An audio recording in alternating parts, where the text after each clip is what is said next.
Hi friends, எல்லாருக்கும் வணக்கம். Welcome to happy life.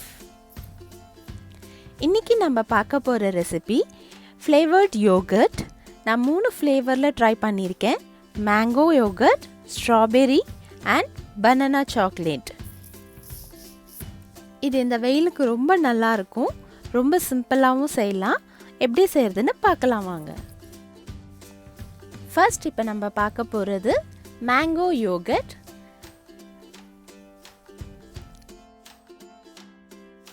First நம்ம ஃப்ரோசன் மேங்கோ எடுத்துக்கலாம்.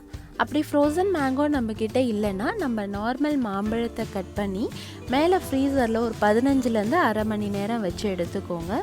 ஏன்னா இது நல்லா சில்லுன்னு இருந்தால் தான் நம்மளுக்கு நல்லா அந்த ஃப்ளஃபினஸ்லாம் வரும். அதனால் மேலே ஃப்ரீசரில் ஒரு 15 to 30 மினிட்ஸ் போதும். அந்த மாம்பழத்தை எடுத்துக்கலாம். ஒரு ஸ்பூன் நல்ல கெட்டி தயிர் எடுத்துக்கணும். ஒரு ஸ்பூன் தேன் எடுத்துக்கணும். இந்த ரெசிபிக்கு தேனும் ஒரு முக்கியமான இன்க்ரீடியண்ட். அதனால் நீங்கள் தேனுக்கு பதில் சர்க்கரை அந்த மாதிரிலாம் சேர்த்துடாதீங்க. தேன் சேர்த்தா தான் அது நல்லா அந்த திக் யோகர்ட்டாக வரும். அது ஒரு ஸ்பூன் லெமன் சேர்த்துக்கலாம். இப்போ இது எல்லாத்தையும் நம்ம நல்லா பிளெண்ட் பண்ணி எடுத்துக்க போகிறோம். இப்போ பார்த்திங்கன்னா இந்த அளவுக்கு நல்லா பிளெண்ட் பண்ணணும்.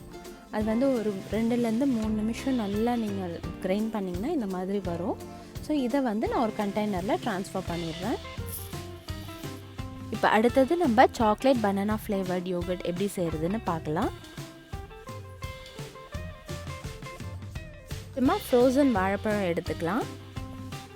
நான் கட் பண்ணி ஃப்ரீசரில் வச்சு எடுத்தது தான் இது. ஒரு பெரிய ஸ்பூனில் கெட்டி தயிர் எடுத்துக்கோங்க. ஒரு ஸ்பூன் தேன்,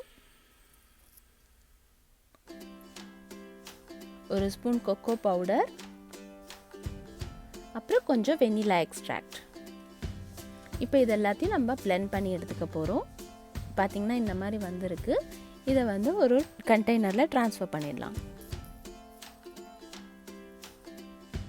இப்போ ஃபைனலாக ஸ்ட்ராபெரி யோகர்ட் எப்படி பண்ணுறதுன்னு பார்க்கலாம்.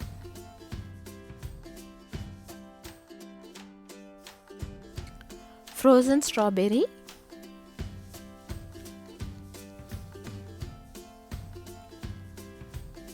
நெக்ஸ்ட் ஒரு டேபிள் ஸ்பூன் கெட்டி தயிர்,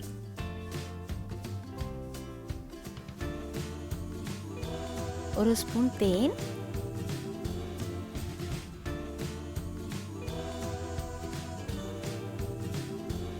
ஃபைனலாக ஒரு ஸ்பூன் லெமன் ஜூஸ். இது எல்லாத்தையும் நம்ம நல்லா பிளெண்ட் பண்ணி எடுத்துக்க போகிறோம். எல்லா ஸ்ட்ராபெரியும் ஃபுல்லாக நைஸாக அரைகிற வரைக்கும் நம்ம இதை நல்லா பிளெண்ட் பண்ணி எடுத்துக்க போகிறோம். இப்போ பார்த்திங்கன்னா இந்த மாதிரி இருக்குது. இதை இப்போ நான் கண்டெய்னரில் ட்ரான்ஸ்ஃபர் பண்ணிடுறேன். இப்போ இந்த யோகர்ட்டை நம்ம ஃப்ரீசரில் 6 hours வைக்க போகிறோம். 6 hours அப்புறம் நம்மளோட டேஸ்டியான ஃப்ளேவர்ட் யோகர்ட் சாப்பிட்றதுக்கு ரெடி ஆகிடும். நீங்களும் டேஸ்ட் பண்ணி பாருங்கள். தேங்க்ஸ் ஃபார் வாட்சிங். Happy life.